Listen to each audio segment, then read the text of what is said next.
Let us pray. We give thanks to God for the rich heritage of this province as found in our people. We pray that native-born Albertans and those who have come from other places may continue to work together to preserve and enlarge the precious heritage called Alberta. Amen.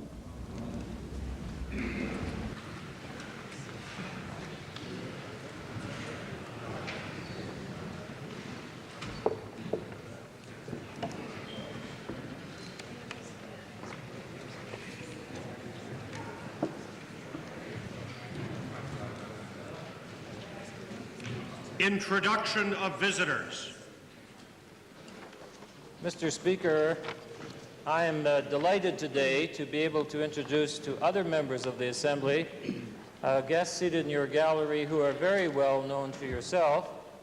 And I must say as well, I have had the pleasure of knowing your father and mother for many years during their life in Medicine Hat, and I must say that the Honorable Archdeacon John W. Carter, as an Anglican clergyman in this province for many years, did and does his work well. He joined my wife and I together in holy matrimony over 22 years ago, and that has lasted.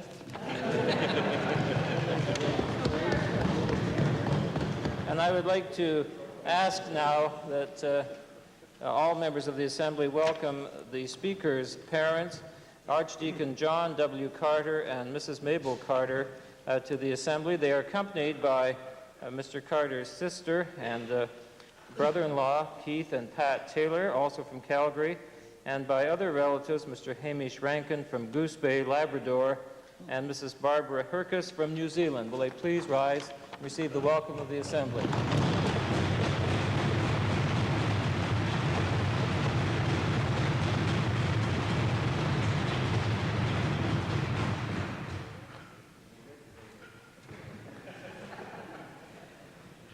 Presenting petitions, reading and receiving petitions, presenting reports by standing and special committees.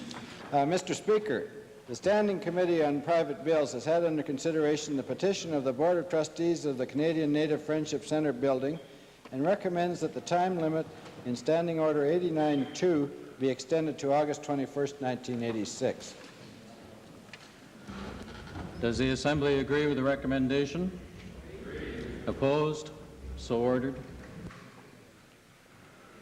Notices of motions. Introduction of bills. Mr. Speaker, I request leave to introduce Bill number 44, the Department of Municipal Affairs Act. This being a money bill, Her Honor, the Honorable, the Lieutenant Governor, having been informed of the contents of this bill, recommends the same to the Assembly. Mr. Speaker, this bill would achieve the consolidation of the Departments of Housing and Municipal Affairs and continue the normal powers and responsibilities of both departments. The Minister of Municipal Affairs has moved first reading of Bill number 44, Department of Municipal Affairs Act. Does the Assembly agree to the motion for first reading? Opposed? Carried. A bill being Department of Municipal Affairs Act, introduced by Honorable Mr. Crawford, is now read a first time. Mr. Speaker, I beg leave to introduce Bill number 42, the Alberta Energy Company Amendment Act, 1986. The Alberta Energy Company, Mr. Speaker, was incorporated under the Companies Act, which has been repealed. We now have the Business Corporation Act, and the amendments in Bill 42 are in line with the Business Corporation Act to ensure the continuance of Alberta Energy Company beyond this fall.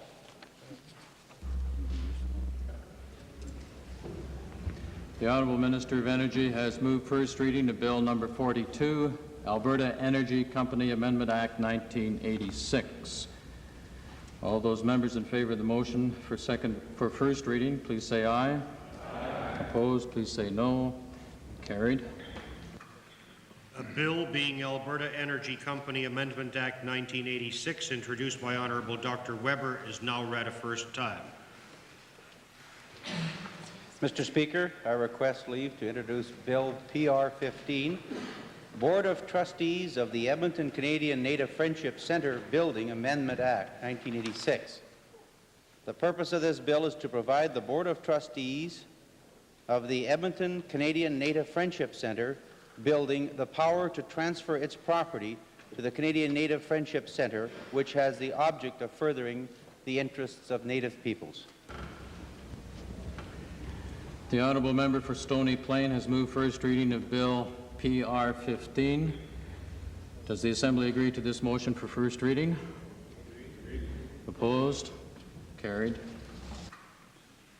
A bill being Board of Trustees of the Edmonton Canadian Native Friendship Centre Building Amendment Act 1986, introduced by Honourable Member Mr. Herron, is now read a first time. Mr. Speaker, I request leave to introduce Bill number 47, the Chiropractic Professions Amendment Act 1986. This bill addresses two major issues, one being the scope of practice of chiropractic, the other being the requirements of registration of members.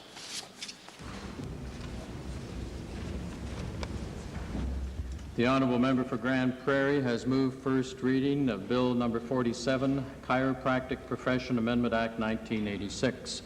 Does the Assembly agree to this motion for first reading? Opposed? Carried. A bill being Chiropractic Profession Amendment Act 1986, introduced by Honourable Member Dr. Elliott, is now read a first time. Mr. Speaker, I move that Bill number 47 be placed on the order paper under Government Bills and Orders.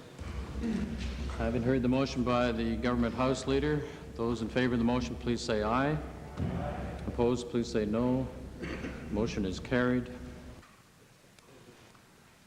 Mr. Speaker, I beg leave to introduce Bill 244, Environmental Impact Assessment Act. The bill would make the preparation of an environmental impact assessment mandatory for any development having a potentially negative effect on the environment. As well, it provides for full public hearings and financial support to interveners as a matter of course. The honourable member for Edmonton Glengarry has moved first reading of Bill number 244, Environmental Impact Assessment Act. Does the Assembly agree to this motion for first reading? Opposed? Carried.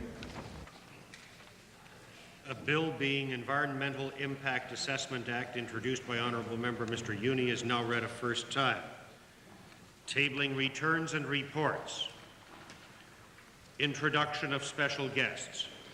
Mr. Speaker, this past summer, the Department of Transportation and Utilities operated at a number of fairs throughout the province in Drumheller, Calgary, Edmonton, Medicine Hat, and Camrose, some computer games that deal with school bus safety, bicycle safety, road hazard and vehicle safety, and pedestrian safety. And the young people were allowed to put their names in for a draw, and today I have the pleasure and the honor of introducing the two winners, one from Edmonton and one from Calgary, along with, in the one case, a friend, and the other case, the young lad's mother, and a couple from the Department of Transportation Safety Branch and our Communications Branch. We also have in the members gallery, Mr. Speaker, our mascot, safety mascot, Freeway. He's rather big and rather green and rather warm. And what I would like to do now is introduce these young people to you. 5-year-old winner from Edmonton is Patrick Ferguson, and he is accompanied by a close family friend, Angela King. And a 6-year-old winner from Calgary is Stephen Cantwell, accompanied by Stephen's mother, Mrs. Angelica Cantwell. They are accompanied by George Harker of the Department of Transportation Safety Branch, Laurie Pusher and Terry Lotzer from the Communications Branch of Transportation, and of course, our mascot Freeway. I would ask the Assembly to welcome them in the usual manner.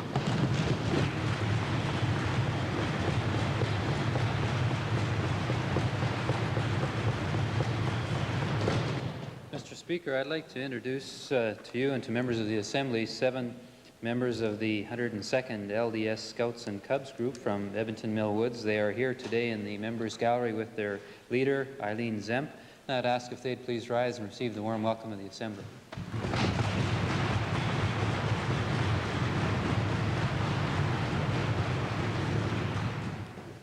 Mr. Speaker, it is a great honor to introduce to you and through you to members of this Assembly 35 senior citizens from the beautiful land of the Lakes, Vilna, Alberta.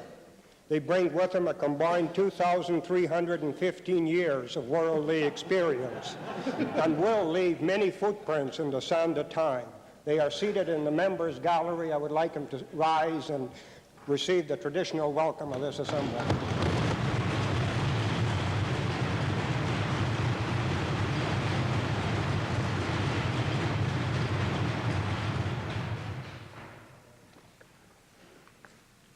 Ministerial statements. Oral question period.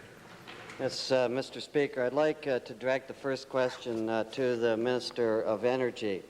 Mr. Speaker, I have here the current natural gas policy of the Small Explorers and Producers Association of Canada, which has just been released. Mr. Speaker, amongst other things, the policy recommends a one-year moratorium on gas deregulation and a freeze on the commercial residential price outside Alberta during that one-year period. My question to the Minister, why is the government then so determined to press ahead to try to reach the November 1st target when the small Canadian sector is so opposed to that? Mr. Speaker, we were very happy to receive the brief, the position of the small explorers and producers, and I met with the organization recently to discuss their particular proposal.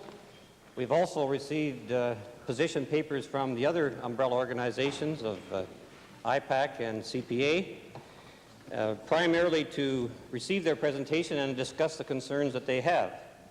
We are looking at those concerns, seeing if it's possible to resolve them before the deadline of November 1st, and they will be very helpful in assisting us to address those concerns. We know their position, and we will be working towards, as I indicated before, meeting the date if we can resolve the concerns. If the concerns aren't resolved, then we will have to address the question of whether or not to proceed. Well, supplementary question, Mr. Speaker. Their concern is deregulation.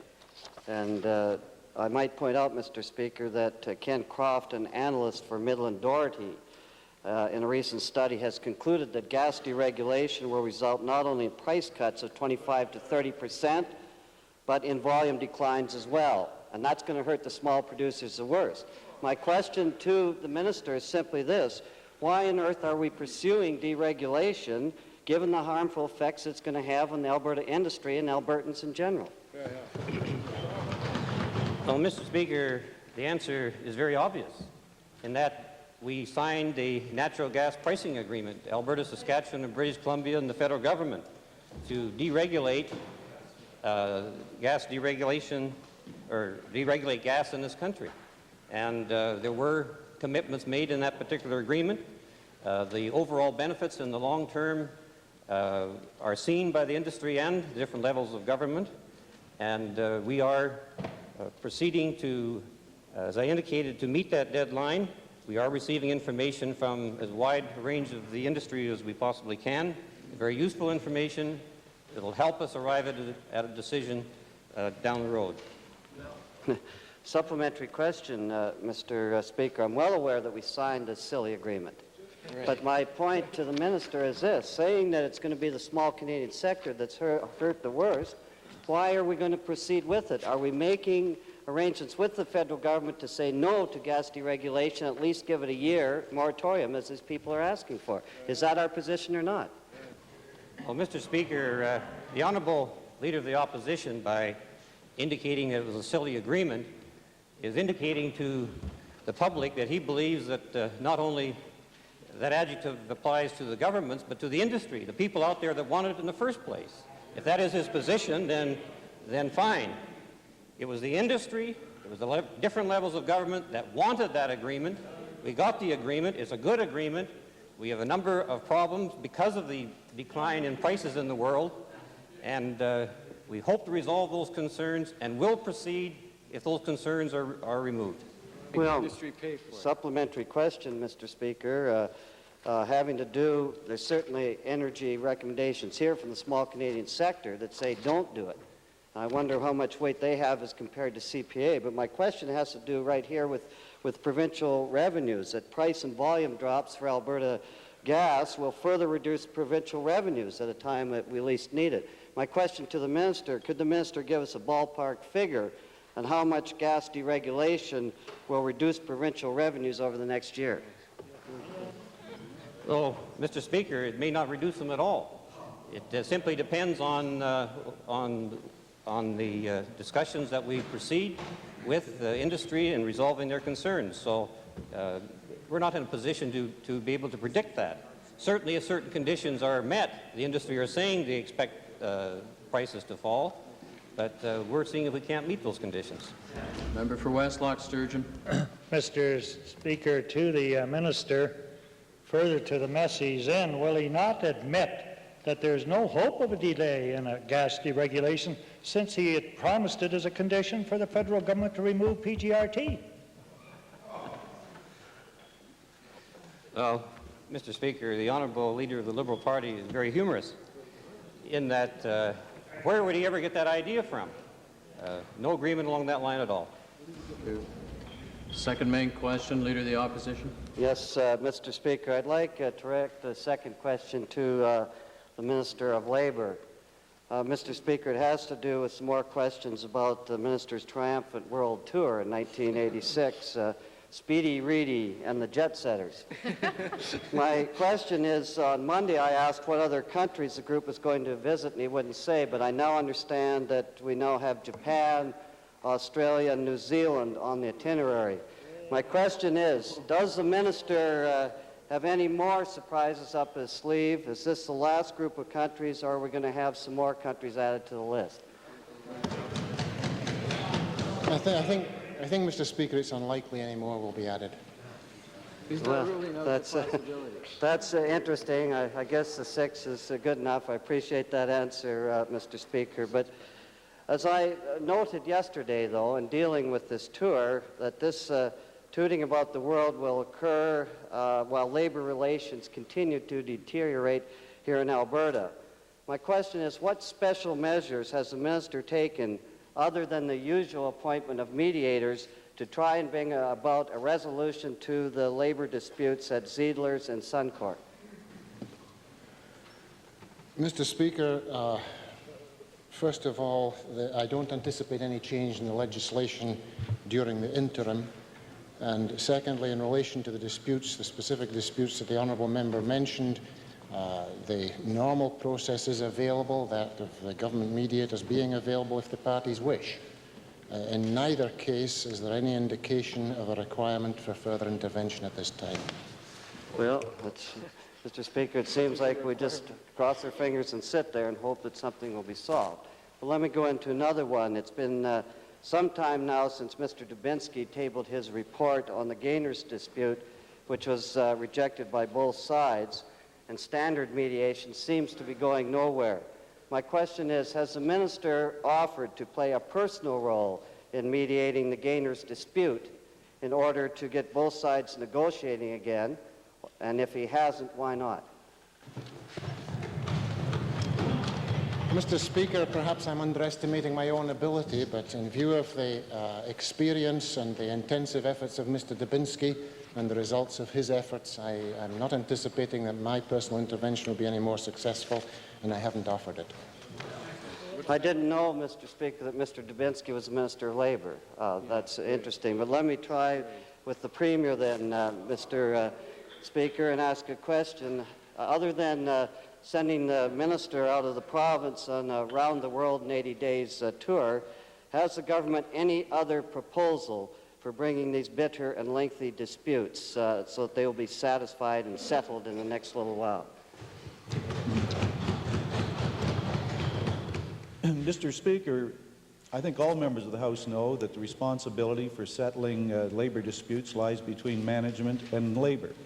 And if they show an indication of good faith in working together to settle their disputes, settlements are arrived at. As far as the ministers around the world in 80 days, I'd say, Mr. Speaker, I think the minister has met with his committee. The committee has decided there are certain areas that they feel is necessary to go to in order to make recommendations that would help in this province in coming forward with amendments to our labor legislation. I think they should do it. I think the last thing we should do as legislators, having appointed this group, is to try and tear down the credibility of the group, as the Honourable Leader of the Opposition and his pal Dave are.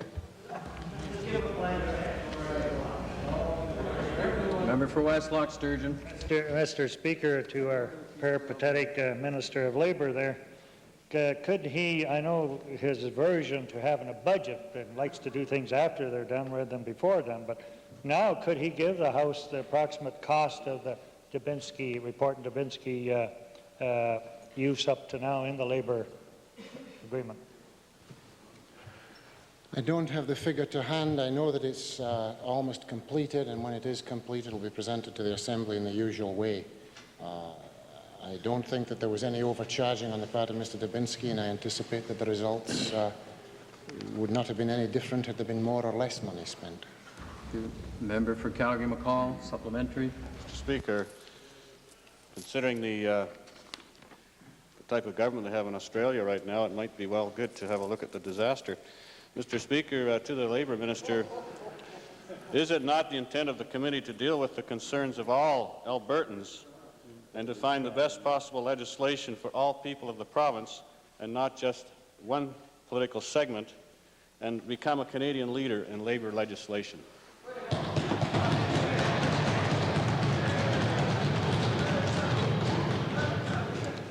Mr. Speaker, the member has given me yet another chance to expound on the subject.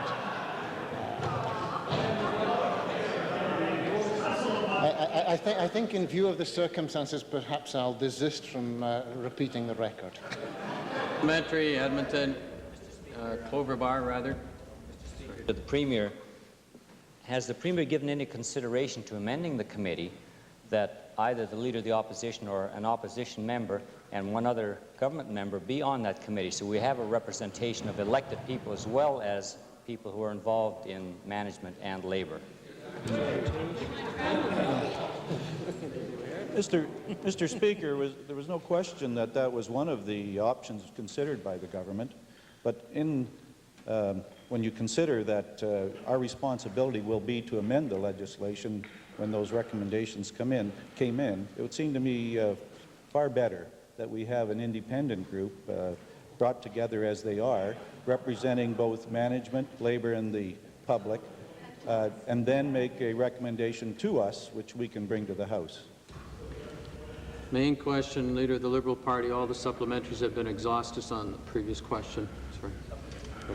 Mr. Speaker, my question is to the Minister of Hospitals and Medical Care. Increasing numbers of young people in Alberta's psychiatric hospitals is a disturbing trend. Now, equally disturbing, however, is the serious inadequacies in the provision of psychiatric services to adolescents. In light of the increased demand for adolescent psychiatric care, when will the Minister be increasing the number of facilities and hospital beds that are specifically designated for the treatment of young psychiatric patients? Mr. Speaker, we dealt with that issue at some length in the legislature earlier, and we have been involved in a program for at least the last 5 years of building new hospitals and identifying hospital beds for the treatment of psychiatric patients throughout the province. I think, Mr. Speaker, that we've made good progress, unless the honourable member has some specific area in mind where we haven't made some progress. I'd be pleased to look into it. Mr. Speaker, I was talking about adolescents, but it hasn't been covered, and as you know, you've changed policy a couple of times in the building a hospital. I'm talking about adolescent psychiatric care. Now, what steps is the minister taken to ensure that psychiatric treatment facilities for adolescents, residential day hospitals or outpatient services, are available throughout the province in order that a very important element of adolescent psychiatric treatment, parental and family involvement, in other words, just not a couple up here in the North End, parental and family involvement can be maintained? Mr. Speaker, I am still at a bit of a loss to understand what the honourable member is talking about. My predecessor for several years has been involved in that exact problem that the honourable member raises. We don't differentiate in every single hospital between care of adolescent patients and others in terms of psychiatric care. But we have certainly made a great deal of progress in providing psychiatric care through active treatment hospitals throughout the province. It cannot be accommodated, Mr. Speaker, in every single community. That's very obvious. But we think on a regional basis, we've made very good progress. Mr. Speaker, I just don't believe the regional progress is there, at least for the parents that are complaining. But let's move on a bit. Will the minister recognize the need for increased accessibility professional help for disturbed adolescents by allowing health care payments to be made to clinical psychologists?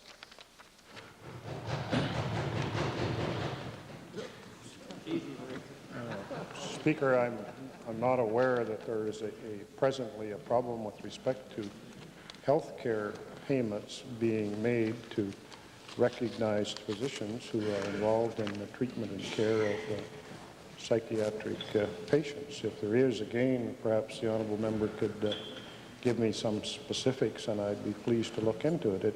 I think it really involves, though, the honourable member taking the opportunity to talk to hospital boards and others throughout the province to see the progress that has been made. I think it's been very good, and I just cannot agree, Mr. Speaker, with the honourable member's suggestion that there's something terribly lacking in this area.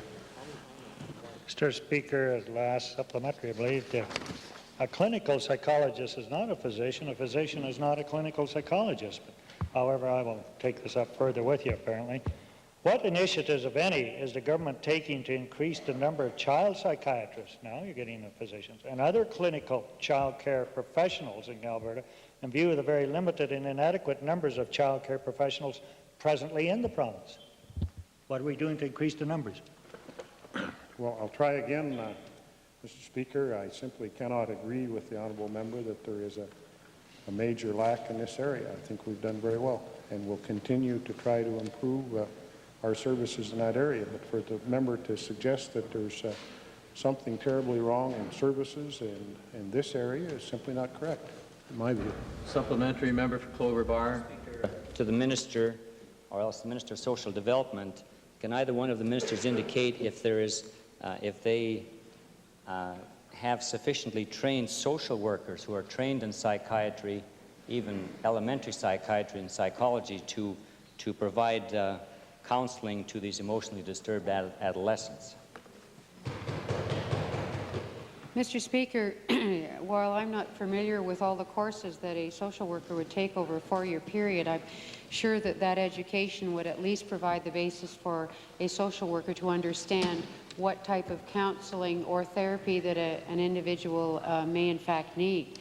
And we have people around the province, and obviously the Minister of Community Health would also have some people who are involved in this area, although it is the primary responsibility under the Child Welfare Act for our department. But we access services from various people around the province, and that would be done on the recommendation of social workers or other professionals. Member for Edmonton Centre, supplementary. To the Minister of Hospitals and Medical Care, is he not aware that, for instance, at the Royal Alec Adolescent Psychiatric Care Unit, that there is a waiting list of over 8 months, and that the staff have been constantly complaining about the lack of attention in this area, as the honourable member has already raised? Mr. Speaker, I'm aware that in this province we have more active treatment hospital beds, both for regular care and psychiatric care, than any other province in Canada and any other place in the world. I'm also aware that people talk about waiting lists from time to time, but Mr. Speaker, unless the honourable member is prepared to provide some solution to the problem other than building more beds, I can't be more specific than that. I think we've made some good progress in the last several years. We've got the finest hospital system that exists anywhere in the world, period. and we ought to be proud of it, and we ought to put our imagination now to finding ways where we can keep that system and pay for its operating costs. Main question, Leader of the Representative Party. Mr. Speaker, my question is to the Solicitor General. The City of Edmonton has made a request of some $500,000 in terms of policing costs relative to the recent and current Gainers dispute. Could the Minister indicate the disposal of that request, and if the decision hasn't been made, when will it be made?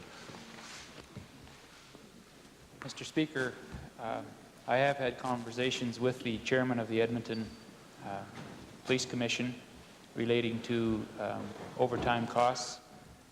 I have assured him that I will search through my total budgetary parameters to find out if there might be a little excess cash. In the meantime, we're also attempting to authenticate the alleged overtime figures and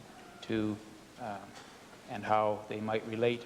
I have indicated to the Commissioner, or President of the Commission, that I wouldn't wait with bated breath.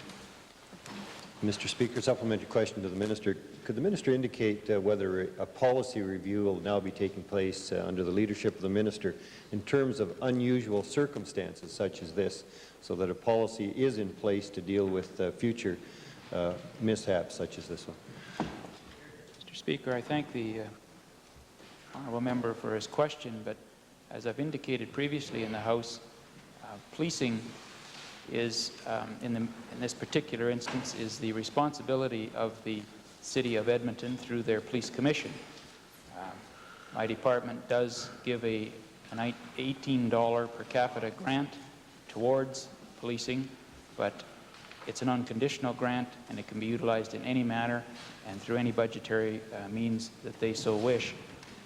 Outside of the City of Edmonton, there are certain municipal agreements with the RCMP and a provincial agreement with the RCMP for policing, and those contributions are either on the $18 or $12 per capita contributions. Again, the policing is within the particular municipality's responsibility. I don't see the need for an unusual situation policy.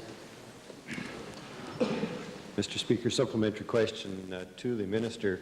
At this time, the Minister is indicating that there most likely will be no payment to the City of Edmonton, and that the City of Edmonton should look at its budget sources and various means, and if that means an increase in taxes, so be it. Okay, Mr. Speaker, as pointed out in the House previously, the policing costs in Alberta are paid by all taxpayers, be it provincial taxpayers, municipal taxpayers, and as I've just indicated, we do contribute an unconditional grant towards policing. It's up to the particular municipality in how they utilize that grant. Member for Edmonton Beverly. Thank you, Mr. Speaker. My question is to the Premier. In light of the jet trip that the Minister of Labour is taking to study the labour legislation in other parts of the world, how can we justify the cost of that trip when we're having difficulty rationalizing the payment of the requested fees for police costs to the City of Edmonton? Mr. Speaker, of course it's a judgment on matters such as this. I think the honourable member could probably estimate that the City of Edmonton receives somewhere in the order of perhaps $500 million from the province in a given year, and that the municipalities in our province are treated more generously than any municipalities in Canada. There are circumstances now and then that require additional consideration, and as the honourable minister said, that is happening. There are many areas in which to lay the cause of the problems in that labour dispute. Perhaps all of them should contribute to the funding for the police. Member for Edmonton Gold Bar, supplementary. Yeah, Mr. Speaker, to the Solicitor General, can the Solicitor General tell members of the legislature when he will be making a decision relative to the City of Edmonton's request for additional information? Speaker, as I indicated, I have given a commitment to undertake a review of my total budget to find out if there were any excess funds that could be accessed, and then a decision would be made. We aren't yet halfway through our budgetary year, and it's certainly premature to determine whether there's going to be excess funds at this stage or not. I have satisfied the chairman of the Police Commission that the review is being undertaken, and the answer would be coming as soon as possible, but not again to wait with bated breath. Member for Bow Valley, followed by the member for Edmonton Glengarry.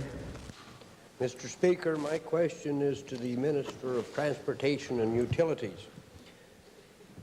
Mr. Speaker, there was a new master agreement between the power companies and the rural electrification associations agreed to and, in 1985. Could the Minister inform the Assembly how many of these agreements have been signed? Mr. Speaker, the last report, and I get a report every week, the last report that I received, there were 88 of 206 agreements that were signed by the REAs and 47 of the agreements signed by the power companies. I should also go a little further and state that the 47 that are signed are by Alberta Power, and to this point in time, TransAlta has not signed any of them, although I'm given to understand as of today, when I got the report, that 11 are in the hands of TransAlta for signing, and that they had been held up slightly because of initialing of the contracts, which is more a legal side of it, where they were initialing changes that were made by both parties prior to the agreements being put in place. Supplementary question, Mr. Speaker. I understand that there's been some meetings between the REAs and the power companies recently with regard to the power companies buying out the REAs. Could the Minister inform the Assembly how many of these sales have taken place recently? Mr. Speaker, I don't have the exact number of how many sales have taken place in recent months. I can indicate that the last two meetings that did occur, the REAs, in their wisdom, chose not to sell. As you may recall, some time ago, we provided a change in the percentage of voting members that were able to agree to a sale, and moved that to 2/3 of a majority. And I believe in the one case, the vote was 31-29, and so it was on hold again. The other REA chose to defer it until more information was available for them. For Edmonton Glengarry, followed by the member for Edmonton Gold Bar. Thank you, Mr. Speaker. For the Minister of Environment, now that negotiations that weren't happening have led to an announcement by Bradbury Industries of their intention to open a PCP plant near Edmonton, perhaps the Minister will be more willing to answer questions. The Minister has shown a reluctance to initiate any form of public hearings. Will the Minister now outline what official procedures concerned members of the public must follow to cause such hearings to occur, including preferably the name and phone number of the appropriate official in his department? Mr. Speaker, I thought I responded to that type of question on Monday of this week when it was addressed to me by the member from Clover Bar. I simply don't understand what further would be added to that. I pointed out in my response on Monday that a guideline document had been published in December of 1985, which refers to the environmental impact assessment procedures followed in the province of Alberta. That document is public information. There are thousands of copies that have been printed and circulated to all offices, I suppose, in the province of Alberta, perhaps even including the office of the New Democratic Party. I'm sure that the member could access that information. There are no negotiations between Alberta Environment and Bradbury Chemicals. As I pointed out earlier, an application, a development permit, was submitted to the County of Strathcona. I think I made that public on Monday in response to a question asked of me. And it's up to the Council of the County of Strathcona to see how they wish to proceed with the development permit. If the Council decides to turn the development permit down, the matter will end there. Nothing will happen. Thank you. I guess concerned members of the public should just phone the Minister directly. I'm wondering if the minister will go beyond saying an environmental impact assessment is a possibility depending on his whim, and will in fact commit himself to a full environmental impact assessment in the area to be affected. Well, I guess we're in the realm of the hypothetical again, Mr. Speaker. I do not know, nor does any man or woman in this Assembly know, whether or not the County of Strathcona will approve a development permit for Bradbury Chemicals Limited. Now, if the County of Strathcona turns it down, it won't come to the attention of Alberta Environment. There is provision under the development permitting process and the bylaw process, and perhaps the honourable member might wish to study the Municipal Government Act to understand what steps are in place. That local municipality can cause a public meeting, a public hearing to take place. And once again, I'd be very, very pleased to provide the member with a copy of the document called Environmental Impact Assessment Guidelines, approved by the Minister of the Environment, issued and made public December 1985. And it indicates all of the procedures that can be followed by individuals with respect to an EIA. I don't know whether to say thank you or not. Considering that one forest plant in BC is testing an alternative to PCP as a wood preservative, and we may end up with a white elephant that no longer has a market, and considering the motive behind that testing, will the Minister or Acting Minister of Community and Occupational Health and the Minister of the Environment commit themselves to reviewing evidence that has caused the International Woodworkers of America to oppose the use of this chemical and pressure BC forest industries to look for alternatives? Mr. Speaker, I'd be delighted to inform all members of the Assembly, and I guess all people of Alberta, that I have received no correspondence from the particular union in question, which is located in British Columbia, over the past several months. And one would think that if there was important information that can contribute to our understanding of this issue, that particular union located in British Columbia would want to make it available to authorities here in the province of Alberta. But we have received no such information. No such written contact has been made with my office, or for that matter, to my knowledge, with anyone in Alberta Environment. So I think in terms of the information base that we're all dealing with, it would be helpful and it would be very important that if such information is available for all to know, that I'd be delighted to receive it. Thank you. I will get Dr. Ledger to have their Edmonton office send you the same information she sent me. I would like to ask if either Minister of Community and Occupational Health or the Minister of Environment has followed up on my previous suggestion to contact the government of Sweden to review the reasons for their ban on use or production of PCP. Well, Mr. Speaker, I find it rather interesting that earlier today in the question period a number of suggestions were made about suggesting that ministers not make international contacts and not go certain places. In the past, the member from Edmonton Glengarry has suggested that I go to Tacoma, Washington, which I've crossed off my agenda. I will not go to Tacoma, Washington. Has suggested that I should go someplace else. Has suggested that I should go someplace else. And has suggested that I should go someplace else. And I very, very much appreciate that. I would, however, like to inform the member and all members of the Assembly that in the third week of September 1986, an international symposium will be held in Denmark to talk about special hazardous materials. I want all members to know that despite the fact that there has been several amounts of pressure put on me to go, I will not be going. But I would like members to know that representatives of the Alberta Special Waste Management Corporation here in the province of Alberta have been invited to participate as spokespersons with respect to the Alberta Positive Experience, and I will be asking them to make contact with colleagues in the scientific community who might be there from Sweden to ascertain and gather further information with respect to the decision of the government of Sweden. Edmonton Goldbar. And read with an interpreter. Thank you, Mr. Speaker. My question is to the Minister of Social Services.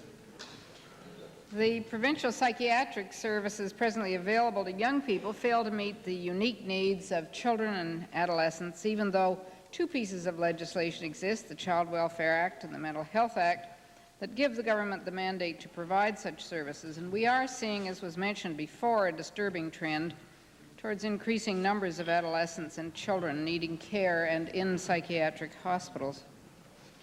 Recognizing the therapeutic importance of maintaining a mentally disturbed child within the family, will the minister review the frequent and disturbing practice of requiring that a child be made a ward of the government in order to access inpatient or compulsory care treatment?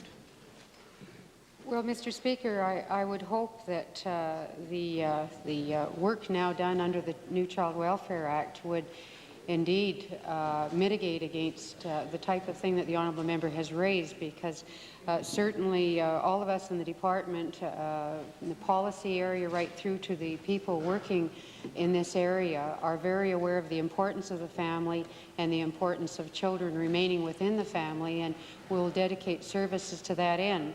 I'm also aware that we do have a shortage in some areas in terms of professional people, and would hope that somehow we can handle that situation. I'm not sure whether the honourable member would have some suggestions, but certainly in the first instance, our dedication is to keeping children within the family and providing the support services in the community to that end.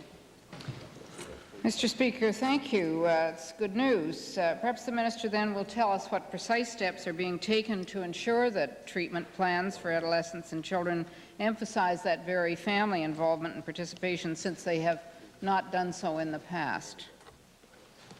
Well, Mr. Speaker, I wouldn't say that in terms of my own awareness of how situations have been handled in the past, that there was an emphasis on taking children out of the home, but certainly we have seen a need for making or enhancing services within the community. And as we change the emphasis and resources are freed up, obviously we will be looking to provide those resources within the community. There's a number of pieces of work that will be undertaken earlier this spring as, again, resources became available in the Calgary area. We used that opportunity to look for people to provide us with possible plans speaking to the child abuse area, because certainly this is where some of the problems have arisen, and then in the end finding children with special emotional problems. And that work is ongoing, and I believe it was in the neighbourhood of $600,000 or so that have been dedicated in that area. When we see how this works, what types of plans that the community can present to us, because it's obviously something that the community as a whole is working on, I will be forthcoming and inviting all honourable members to participate with their ideas. Mr. Speaker, is the minister developing a specialized psychiatric care program for Native children, given that there are no culturally appropriate psychiatric resources for the Native population, and further, that traditional psychiatric services are often ineffective in dealing with the unique problems faced by Native youth?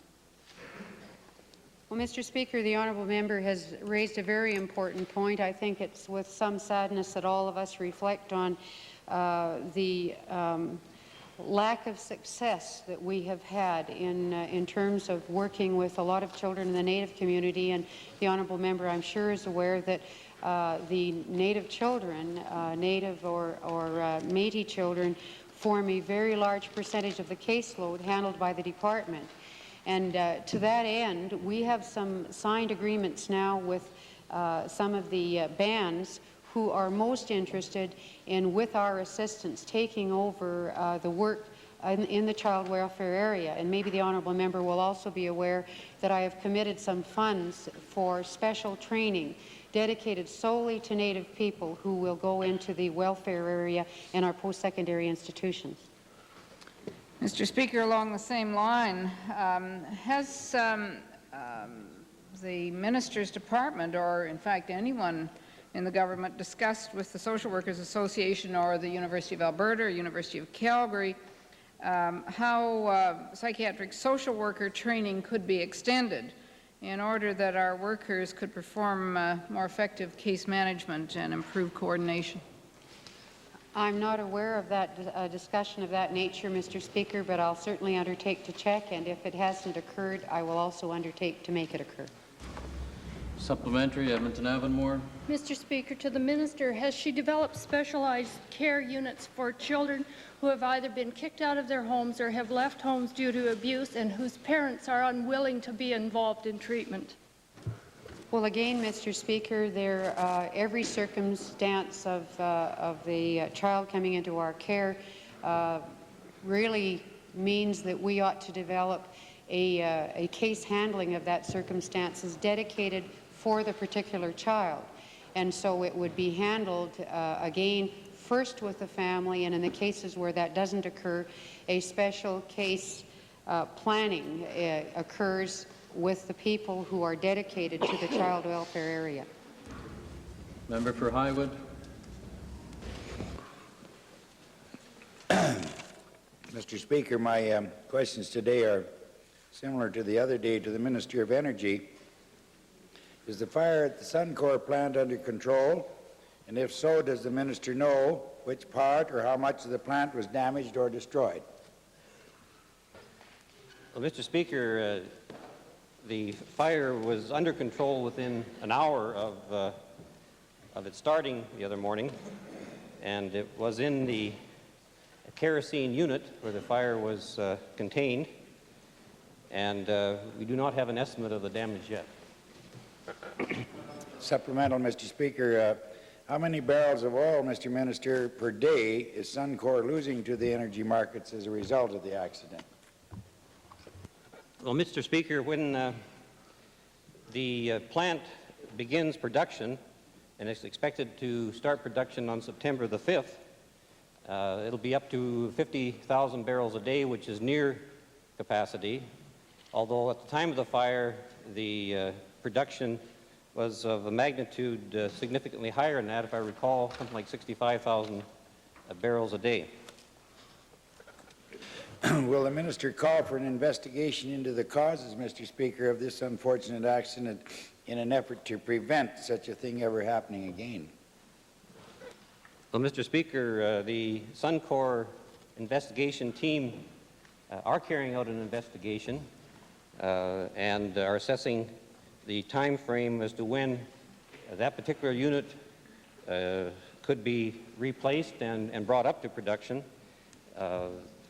And they're now thinking that even though there will be full production by September the 5th, that it'll be not until November the 3rd that that particular unit will be back.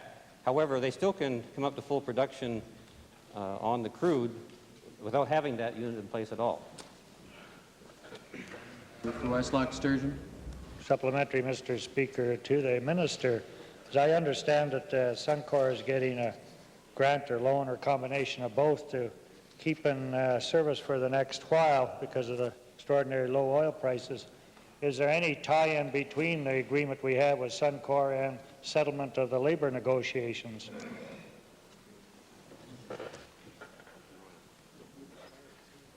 I'm not sure, Mr. Speaker, if he's suggesting that the assistance to Suncor with respect to royalty assistance can be tied into settlements of the sector.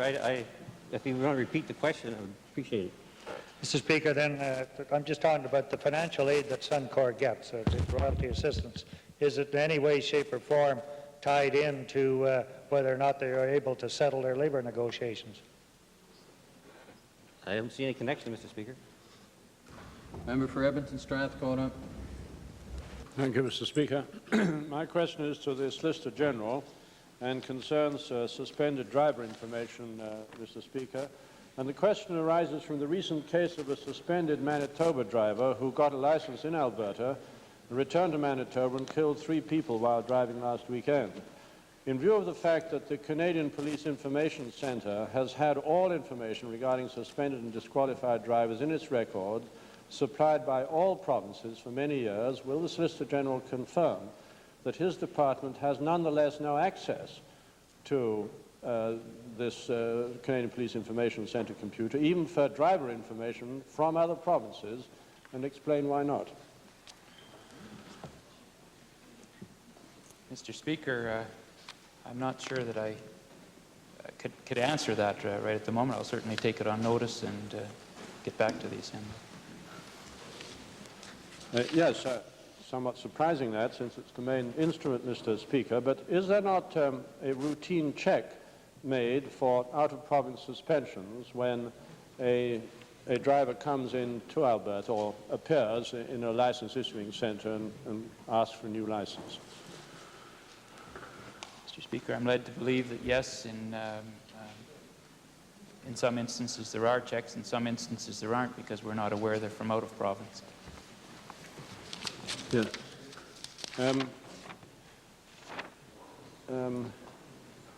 Mr. Speaker, how then did such a case as the Reimer case, that's the name of the gentleman, arise, inasmuch as it is normal to make a check of either the computer or out of province? Mr. Speaker, in this particular instance, I can't give a direct answer, but if a person came from another province into Alberta and applied for a driver's license and they fraudulently did not disclose that they were from another province, I don't know how we would have the wherewithal then to check in every other province. Time for question period has expired. Might we finish very rapidly this series of questions? Do we have agreement from the Assembly? Opposed? Much obliged, Mr. Speaker, and rapid it is. Will the not publicized new regime due to start on the 1st of September improve the flow of interprovincial communication so tragedies like this may be on their way to being averted? Mr. Speaker, the honourable member points out something about a new regime.